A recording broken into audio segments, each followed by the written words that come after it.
Eu queria contextualizar provocando vocês um pouquinho. A gente tem aqui duas situações, duas imagens, e eu queria que vocês olhassem para essas duas imagens. Eu sei que deve ter bastante gente aí com a gente, que vocês olhassem para essas duas imagens e vocês pensassem um pouco em qual dessas duas imagens a gente realmente tem uma proposta que utiliza uma metodologia ativa.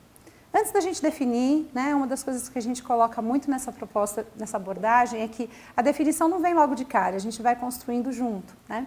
Nessa primeira imagem, a gente tem aqui uma sala de aula, provavelmente de ensino médio, né, são alunos mais velhos, e a gente tem essa disposição aí de alunos e de professor. E essa aqui seria a nossa imagem 1, tá? Aqui a gente tem a nossa imagem 2, também um contexto de sala de aula, em que os alunos também, alunos mais velhos, né? Eu acho que aqui a gente é olhar menos para a faixa etária dos alunos, mas para olhar para as duas situações. Então eu queria que vocês que estão aí acompanhando a gente, dissessem qual das duas situações vocês acham que realmente a gente está utilizando uma proposta que envolve metodologia ativa e por quê, tá? Não adianta só votar no 2, mas dizer por quê. Então essa aqui é a imagem 1, quem achar que é a 1 escreve aí a 1, coloca a sua justificativa, e quem achar que é a 2, escreve aí para a gente que é a 2. A ideia da gente pensar um pouco isso, então quando vocês vão respondendo, a gente vai discutindo um pouco, é a seguinte: quando a gente pensa em metodologias, por que falar de metodologia ativa hoje, né? A gente tem visto, principalmente quando a gente olha para o texto introdutório da base, uma necessidade cada vez maior da gente colocar esse aluno como protagonista do processo, né?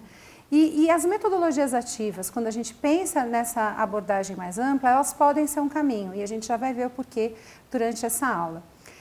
Pensar que a base estimula a gente a olhar para as metodologias ativas faz com que a gente pense em que momento elas vão entrar, né? Será que elas entram nos meus componentes curriculares, lá desde os campos de experiência da educação infantil até a etapa do ensino médio? Será que elas entram conectadas às competências gerais da base? Então essa é uma discussão importante para a gente fazer, e eu acredito que nessas 3 aulas a gente vai ter condições de refletir um pouco sobre esses temas e também de ouvir experiências que englobam essas questões. A gente já tem algumas respostas por aí, Raíssa? Temos. A maioria das pessoas está respondendo que é a imagem 2, que traz elementos de metodologia ativa, e a justificativa é que permite mais interação entre os alunos, essa disposição. Tá.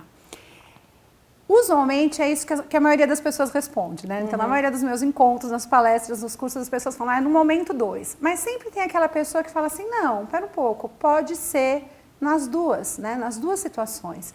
E a resposta é que é possível nas duas. Então, o espaço, obviamente, o espaço da sala de aula, a maneira que a gente arranja os alunos, a mensagem que a gente passa nessa configuração de espaço já diz muito da maneira que a gente está conduzindo a aula, né? Então, óbvio que se a gente pensa num espaço como aquele da imagem 2, a gente tem uma situação que parece propiciar muito mais, principalmente no local em que esse professor está, parece propiciar muito mais ações que envolvam metodologias ativas. Porém, a gente tem experiências e tem casos muitos casos até de professores que colocam os alunos numa situação como essa e trabalham com uma aula expositiva, uma aula palestra, como essa um pouco, né, de alguém escutar um professor falar e não ter a oportunidade, se bem que aqui a gente até está interagindo, não está tão palestra nesse sentido. É óbvio que, se a gente pensar numa proposta que os alunos estão enfileirados ouvindo um professor, a gente tem uma tendência maior de pensar que não é uma aula de metodologia ativa, mas a gente tem condições de colocar o aluno como protagonista e ter algumas situações até nesse espaço. Então, mais do que pensar no espaço ou na disposição dos alunos, o que faz a gente imaginar que uma aula envolve uma metodologia ativa é o percurso metodológico, de que maneira que a gente está construindo uma experiência de aprendizagem e de que maneira essa experiência de aprendizagem está colocando o aluno como protagonista, né? Pode existir momentos em que você precisa de um papel do professor direcionando alguns assuntos, como pode ter momentos, e a maior parte deles, em que você vai ter os alunos trabalhando colaborativamente. Basicamente, quando a gente pensa nas metodologias ativas, a gente tem que olhar para o grande motivo, quer dizer, por que a gente quer colocar metodologia em sala de aula, metodologia ativa em sala de aula? A base está nos trazendo esse direcionamento, mas não só a base, a gente tem essas daqui que a gente fala que são as habilidades do século XXI e que estão muito conectadas com as nossas competências gerais da base e que são fundamentais para a gente trazer para a escola. A comunicação, E a comunicação não é somente dizer, ele se comunicou porque ele falou comigo, professor. Não, comunicar, ter oportunidade para que os alunos se comuniquem entre eles com um propósito claro, né? Colaboração e compartilhamento. Então, de que maneira que isso está acontecendo em sala de aula, isso caracteriza muito uma proposta de metodologia ativa. Criatividade, né? Criatividade é uma questão muito importante quando a gente olha para as metodologias ativas, porque ela traz uma ação muito protagonista do aluno, né? Se ele está criando alguma coisa, se ele tem oportunidade de criar algo, ele está desenvolvendo uma competência que nem sempre é usual ser desenvolvida em sala de aula. E pensamento crítico, né? Então trazer oportunidades para que esse aluno possa trocar ideias, possa ter temas que desencadeiem uma discussão, para que ele possa se posicionar, ouvir o posicionamento do outro, respeitar, exercitar a empatia, se colocar no lugar do outro e pensar por que a pessoa está emitindo uma opinião desse ou de outra forma, né? Então, estas são as principais razões que levam à adoção de uma proposta de metodologia ativa. Agora, quando a gente pensa em trabalhar essas características, essas razões que eu estou colocando, existem alguns fatores importantes. Quer dizer, por que eu tenho que trabalhar isso, né? Por que em sala de aula isso é tão essencial? Sendo que muitas vezes a gente escuta, mas o nosso currículo é extenso, eu tenho tanto conteúdo para trabalhar, como é que vai dar tempo de eu usar essas outras estratégias, além daquilo tudo que eu preciso? Eu tenho avaliação externa, eu tenho avaliação institucional, eu tenho uma série de questões que impactam. Em primeiro lugar, a gente pensar que a sala de aula, de uma maneira geral, ela considera que a aula está acontecendo de uma pessoa para muitas. Quando a aula acontece de um para muitos, de certa forma, ela está embutida uma questão que é a mesma aula que um aluno recebe, é a mesma aula que o outro aluno recebe. É óbvio que a forma de processar aquilo que ele está recebendo vai ser diferente, mas é a mesma aula que é ofertada para todo mundo. E é a mesma avaliação que a gente acaba exigindo desse grupo, né? Porque é a mesma prova que ele faz no final do processo. Olhar para as metodologias ativas, mais do que olhar para a avaliação, eu gosto bastante dessa charge, porque ela traz um pouco isso, né? Quer dizer, a gente tem o mesmo objetivo final numa avaliação, mas a gente tem pessoas diferentes para passar por ela, né? Então, mais do que olhar para a avaliação, é a gente olhar para o processo. Qual é o processo e de que maneira esses alunos estão trabalhando, estão construindo conhecimento, enquanto a gente está trabalhando um determinado conteúdo, um determinado componente curricular, uma determinada habilidade que a base está apresentando para a gente. Olhar para o processo significa olhar para essas características de cada um e pensar, será que a mesma aula que eu apresento para a minha turma vai ser importante para todos os meus alunos? Talvez não. E o grande desafio para a gente se a mesma aula não vai ser aproveitada da mesma forma por todos os alunos, a gente tem que desenhar experiências de aprendizagem que possam atingir as diferentes necessidades dos alunos. O que isso quer dizer? Eu tenho alunos que talvez tenham mais interesse ou mais facilidade ou gostem mais de me ouvir apresentando uma aula. Tem alunos que gostam disso, de ouvir, de anotar. Tem outros alunos que não conseguem ficar muito tempo focados na explicação de um professor e acabam se desenvolvendo muito melhor se eles puderem trocar com o outro, aprender com o outro, trocar ideias, construir junto. Às vezes o aluno é extremamente tímido para se expor numa sala de aula, mas no par ele fala, ele se expõe, ele consegue ser crítico, ser criativo e colocar aqueles aprendizados dele em ação.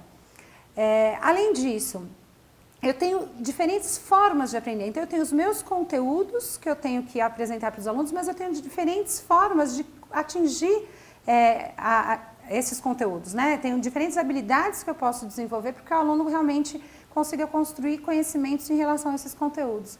Quanto mais eu conseguir diversificar as experiências de aprendizagem que eu apresento para os alunos, mais eu dou condições para que aquele meu aluno se sinta mais confortável em uma determinada experiência e também dou condições para aquele meu aluno que nunca passou por uma experiência daquela, possa passar na minha aula, porque eu diversifiquei e eu consegui desenhar experiências que sejam realmente impactantes para esse aluno.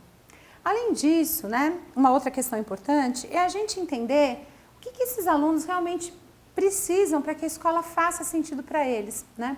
A gente tem visto cada vez mais reclamações dos professores dizendo meus alunos estão desmotivados, eu não sei mais o que eu faço para eles estarem comigo na aula, às vezes eu sinto que eu estou sozinho ali na frente, né? Então, uma das pesquisas que foi feita recentemente, com mais de 136 mil jovens do país, a pesquisa Nossa Escola em Reconstrução, realizada pelo Porvir e pela Rede Conhecimento Social, mostrou, entre outras coisas, uma pesquisa que vale a pena a gente olhar um pouquinho mais a fundo, entre outras coisas, ela mostrou que os jovens dizem que para aprender mais, eles querem realizar atividades práticas ou resoluções de problemas, quer dizer, eles têm necessidade de fazer isso, eles sentem que vão aprender mais fazendo isso. E eles desejam usar tecnologias digitais, né? Então, esse é um outro ponto, quando a gente pensa, o jovem quer usar, mas muitas vezes ele não sabe significar essa prática, né? Ele pensa que usar a tecnologia digital vai ser aquilo que ele faz em casa, às vezes jogando videogame ou em comunicação instantânea com os amigos.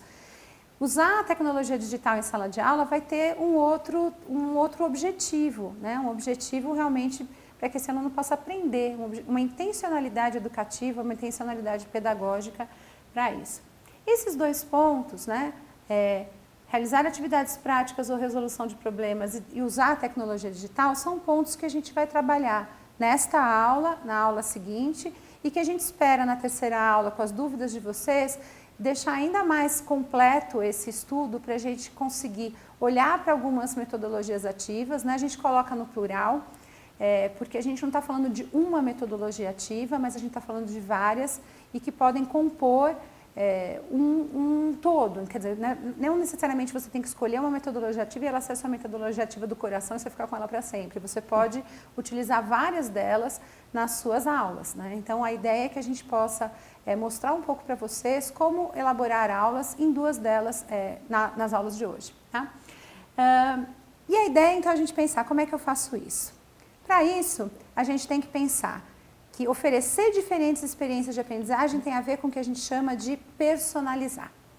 Personalizar, às vezes, também é algo que causa um pouco de ruído. A gente pensa assim, como é que numa turma com 40 alunos eu vou personalizar? Vou fazer uma aula para cada um? 40 aulas diferentes? A ideia não é bem essa. A ideia é a gente conseguir oferecer, como eu falei, uma gama de estratégias, uma gama de experiências de aprendizagem, é o que a gente mais gosta de utilizar nas metodologias ativas, que possam favorecer essa personalização. O aluno vai se enxergar em algumas delas. E aí, a nossa impressão, e não só a nossa impressão, mas o que os dados vão mostrando, né? Na minha tese no doutorado eu investiguei, é uma das propostas que a gente vai tratar hoje. Os alunos realmente se sentem, além de mais motivados, eles acham que eles estão aprendendo mais. Então, isso para a gente já faz toda a diferença. E além deles acharem e de se sentirem motivados, obviamente o resultado das avaliações ainda institucionais, ainda aquelas que já são realizadas em cada um dos locais aí que a gente trabalha, elas também mostram resultados melhores. Bom, para isso, a ideia é a gente pensar como fazer em salas numerosas, né? Que é um pouco isso, e a gente pensar que essas experiências de aprendizagem têm como objetivo maior colocar o aluno no centro do processo. Então, em salas numerosas, na verdade, as experiências vão me auxiliar nesse processo.